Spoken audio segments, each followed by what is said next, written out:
It's time to rip the cover off what really works to ditch addiction, depression, anger, anxiety, and all other kinds of human suffering. No, not sobriety. We're talking the F word here, freedom. We'll share straight from the trenches what we've learned from leaving our own addictions behind and coaching hundreds of others to do the same. And since it's such a heavy topic, we might as well have a good time while we're at it.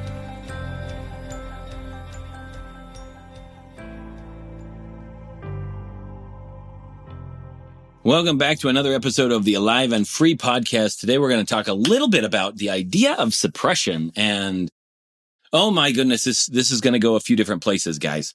So I hope you're sitting down or standing up or just excited to explore some possibilities of living a little bit more freely today.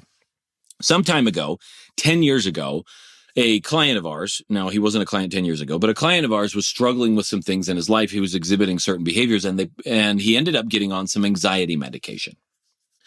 So for 10 years, the anxiety medication helped him handle some things. He still had other struggles. He still had some other stuff and eventually came to us as a client and came to one of our retreats, two of our retreats, one to kind of volunteer and some other things. And he really just loved going through the processes and a lot of things opened up for him in his life. And he was able to shed all kinds of old root issues, emotional struggles and whatnot. And after the retreat he came to, the last one, he got rid of his anxiety medication. And he was reporting to me how much freer he felt and how much more alive he felt and so many other things happening to him in his life, how many more possibilities there were. And he wasn't like dulled down or anything by the medication. Now, I didn't know he was on anxiety medication or that he had gotten off of it. That was his own choice. And this has happened several times with clients who come to us in our events where they come and they make these overarching life decisions. And then later on they tell me and I'm like, thank heavens they didn't ask me permission because I'd have to say, I'm not a doctor. I can't advise you on this. Go see your doctor first and all the other good jazz. But they don't. They make their own decisions like real grown up people. And so he does this and he's reporting how much better he feels and that things are starting to come up for him. Well, I talked to his wife a little bit later, and she starts telling me about how some stuff in their marriage has started to shift a little bit because now some things have surfaced that she's like, holy cow, this is something we were dealing with like 10 years ago. Oh my gosh, is this back? And for the first time, it became exceptionally clear to me, a concept and a thought process I've had for a lot of years. And that is this idea of suppression. I want you to think back about Western society, Western medicine as a whole. Somehow along the way, we came in this particular branch of the world to decide that there is a way that is the right way to live, a way that is the right way to look, a way that is the right way to be, to think, to speak, to walk, to all these other things. And that changes with popular trends over time. This happens in every society to a certain extent. And particularly in the West, this is a huge thing. So mankind at the time of the Renaissance and the Enlightenment and also at the time of Greek thought was really stepping up to say, holy cow, man really is incredible. Man really is intelligent. We really know what we're doing. And so incredible technological advances have come. The advent of science and astronomy and philosophy and geometry, all of these different mathematical sciences and all these things from man stepping up to like really explore what is possible for mankind. And in the middle of it, none of that is bad, but in the middle of it comes this sneaky little judgment that I know what's best. I, as a human, have decided what is okay and what is not okay. There is this grand intelligence of life that seems to be holding the entire cosmos together. We're spinning around on a round planet, not flying off, not dying, and we're pretending we know all the different things that are there. The cosmos is beautiful. It knows how to operate. Every tree, every plant, every animal operating in very, very beautiful harmony with itself and with each other. And here a human steps up and looks at some of it and goes, no, that's not okay. That's not okay. And with Western medicine in particular, we look at something and we're like, ooh, that's not normal.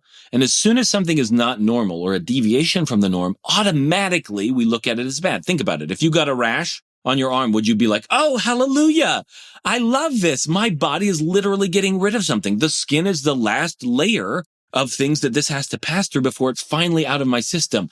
Thank heavens that there is a massive intelligence that is causing all of this stuff to happen where I don't have to sit here and dictate and script all of this stuff.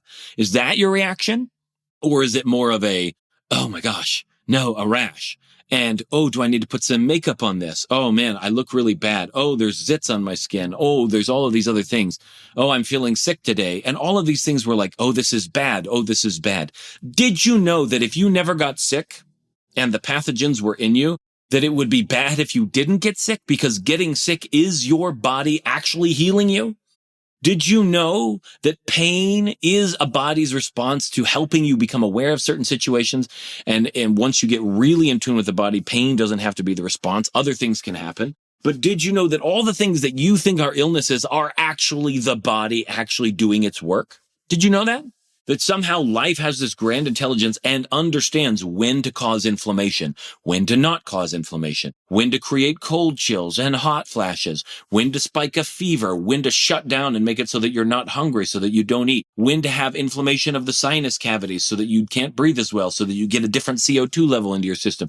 Did you know that life is operating with way more intelligence that you and I have? Have you comprehended that yet? Do you know how to split and divide a cell? Do you understand? Look, you think you're raising your hand, right? You raise your hand. Boom. Did you actually fire every single neuron and every single muscle fiber to make that happen? No. You had an intention and it magically happened for you. And yet you and I sometimes, so often, easily overlook all the magic that happened in the middle, all the miracle that happened in the middle, and we think we did it.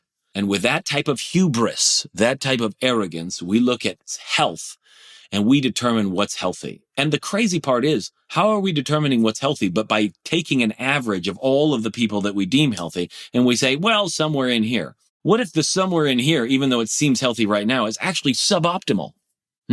We're especially in the US, we're studying a bunch of chronically underfed, underslept, malnourished, stressed out, pathologically hurried and distracted human beings. We're not actually studying people with vibrant health most of the time.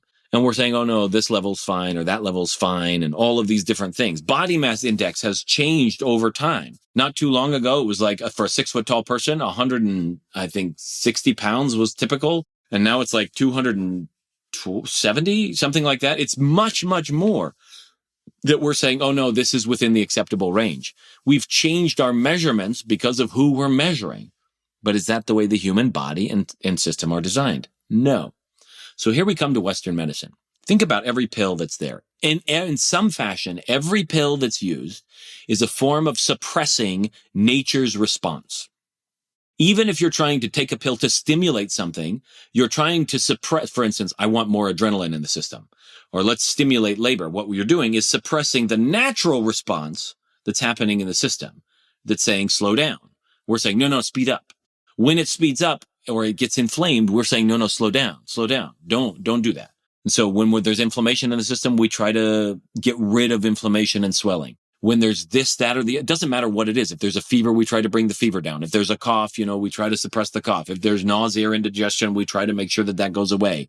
If there's a negative emotion, we try to suppress it with mood stabilizers. All the pills are doing is adding chemistry from the outside to the inside so that we can suppress the natural internal actions of what's going on. And what that's doing is prolonging suffering.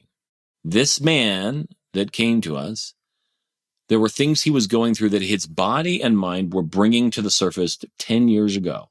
And then he got on some mood stabilizers and suppressed that whole thing and thought it was gone. And then once those mood stabilizers leave, finally the body's in a space where it can bring that back to the surface again. So tell me, was he actually free of it? No. He had just put it in a drawer where he didn't have to look at it. The body was still dealing with it. But he'd found a way to shut off the lights on the dashboard so that he didn't have to deal with, oh, maybe we need some new oil. Oh, the engine coolant is low. Oh, check engine. Maybe there's some problem there. Oh, time for a timing belt change. Nope. I'd rather not know about it. And then comes the crash somewhere later down the line. So we live in a society of suppression, and we've forgotten just how intelligent life is. Now, it's not just in medicine. We do this with children all the time. How many times has it happened to you as a kid, or have you done to other children? You want to shush, be quiet. You're not supposed to do that here. That's inappropriate. No, that's not okay. And we do this not just to children, but to people all over the place, trying to suppress their opinions, their thoughts, their ideas, their behaviors, their noise, their smells, Everything, trying to suppress it. We have this idea of a picture-perfect outside, and on the inside is what Jesus would have called a whited sepulcher. On the outside, it's beautifully repainted. On the inside, nothing but rotting death and flesh. That's it. That's all that's on the inside. Because we're busy saying only the outside matters, only the veneer matters. And there are a lot of people that look exceptionally healthy, but are suffering from dangerous levels of organ failure and visceral fat and other types of toxins inside of their system and cancers and other things that on the outside you'd be like, oh my gosh, he looked so healthy. Have you ever considered that perhaps a person sneezing is a healthy person? Have you ever considered that perhaps a person who's down with a fever or who has a runny nose is a healthy person? Because it means their body is actually working for them. And the more we're trying to suppress it and shoo them away, that doesn't mean it's not wise to steer clear of it because their body is healthily going through a process of cleansing. They did this in ancient Israel, right? There was, if you were unclean ritually, then you'd have to stay outside the camp for a bit and then come back in. So this was something that's normally happened. It's not that it's unwise, but as soon as we start seeing it as unhealthy, we have this massive, massive problem. Now, why would we do this? Why would we, in the beginning, start to suppress things? And for the first time, you have to start to look at, okay, cool, as soon as I decide that what I think and what I feel is more important, and if life shows up differently than what I think and what I feel, I can't handle that. It comes out of fear.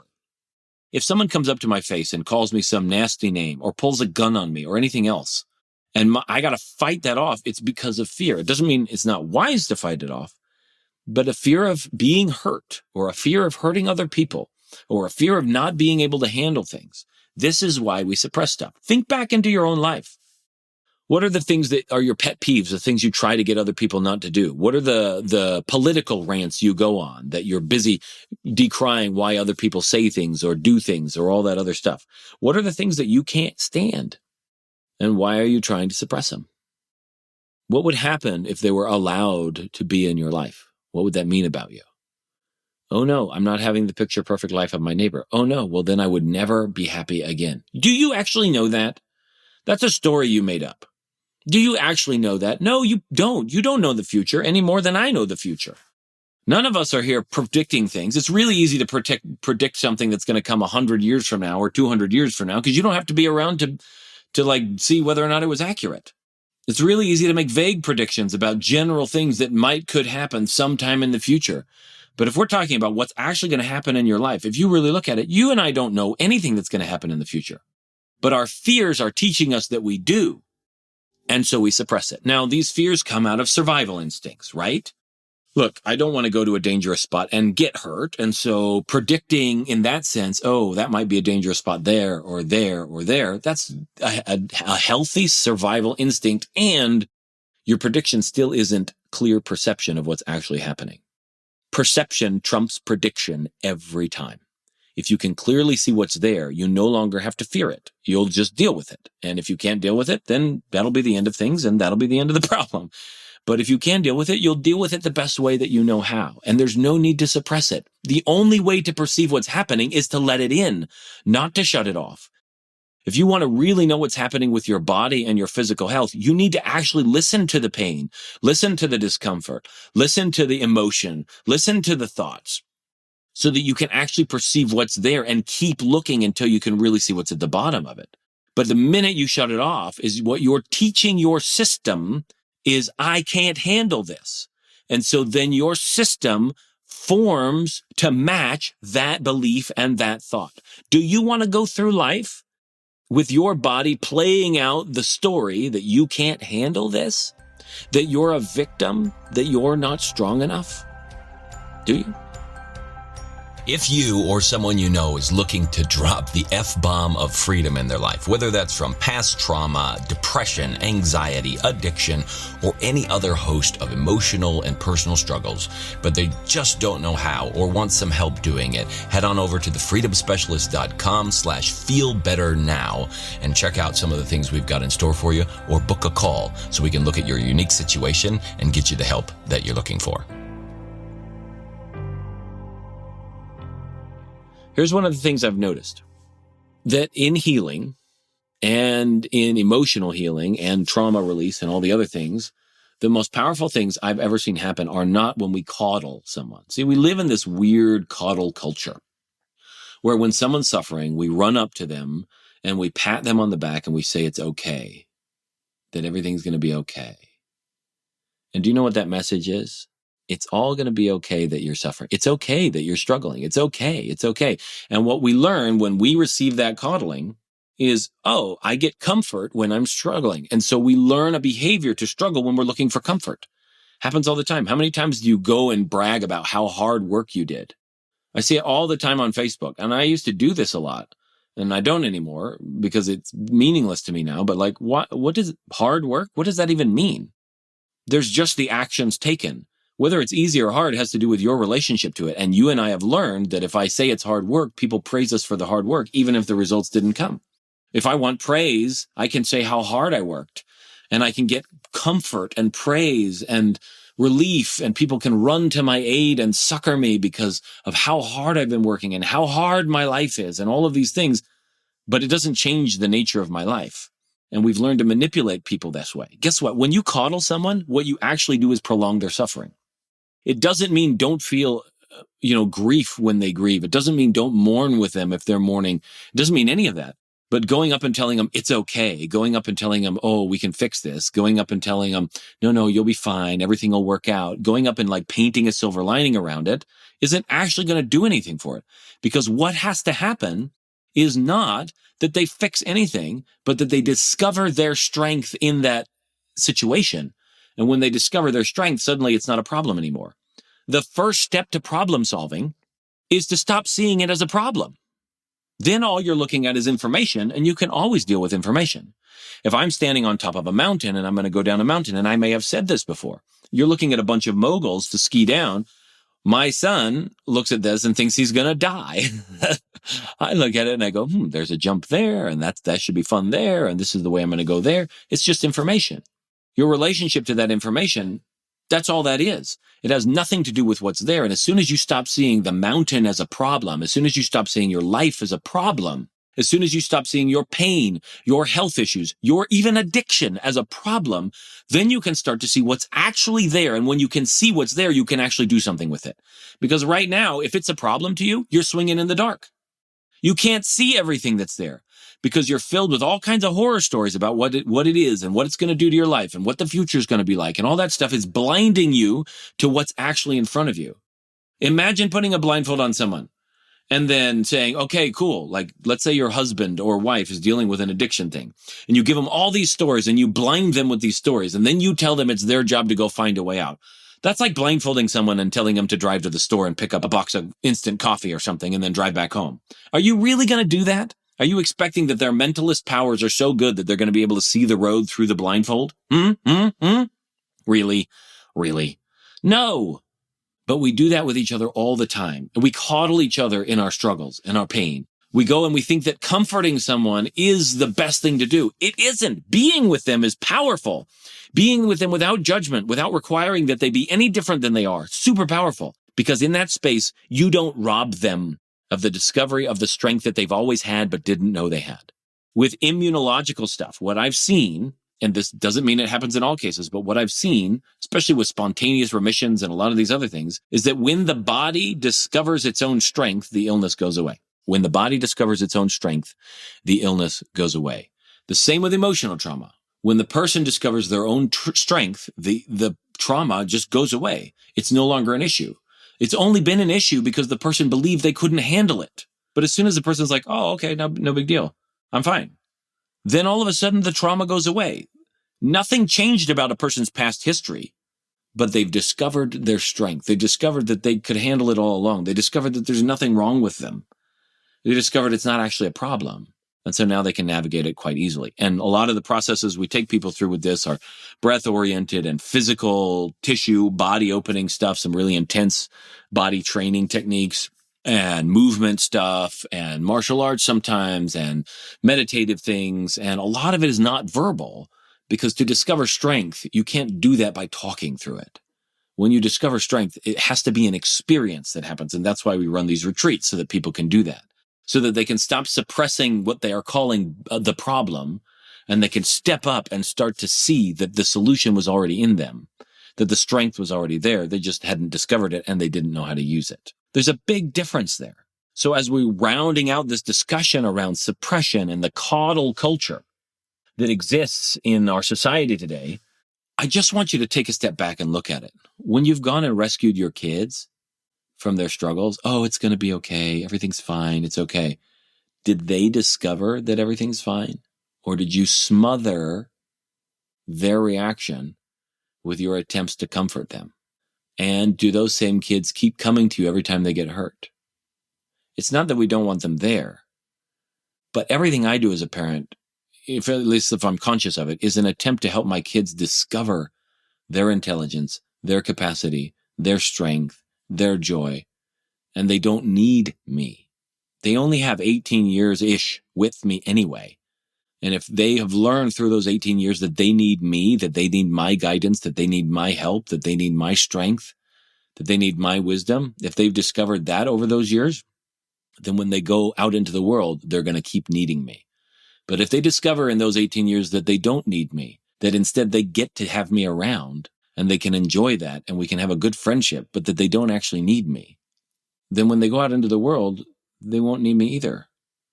And that means they'll be capable and able to function and able to learn and able to adapt. And that has come from not smothering their responses. They're allowed to be mad. They're allowed to be upset. They're allowed to be angry. They're allowed to be joyful. They're allowed to be loud. And I can tell them what I prefer and don't prefer. And I can ask them to do different things. But I'm not going to sit here and pretend that, oh no, this is the right way to live or the right way to be or the right way to look. Because as soon as I do that, all the kids learn is that who they are, what they were born as, is not good enough.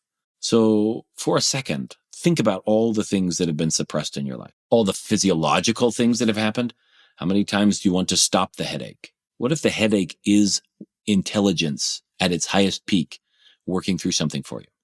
How many times do you want to stop the pain in your body? It doesn't mean don't be wise. It doesn't mean, don't make sure that you can handle stuff. Of course not. I mean, medicine's been around as long as mankind's been around too.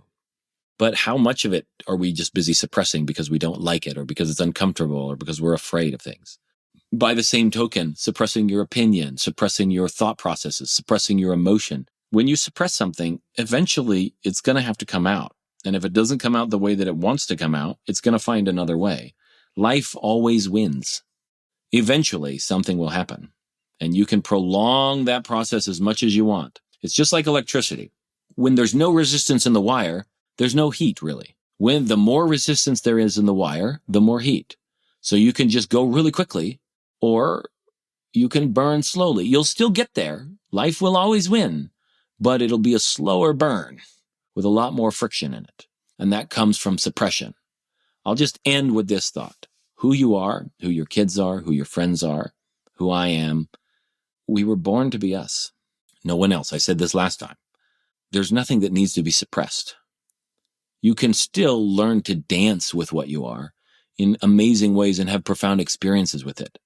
But the minute you're suppressing it, the minute you're judging anything that's happening in your life as that's not okay, is the minute you're going to want to shut it off and suppress it. And in that minute, you are teaching yourself that you can't handle life. And maybe, just maybe, that's where a lot of the struggles and the worries and concerns and fears you have come from. Because inadvertently, you taught yourself that you can't handle it, when all along the strength has been there. You just forgot to look.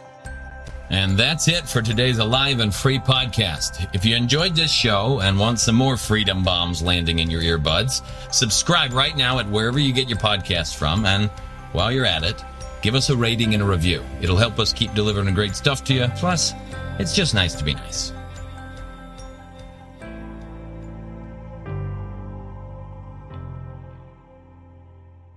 This is thepodcastfactory.com.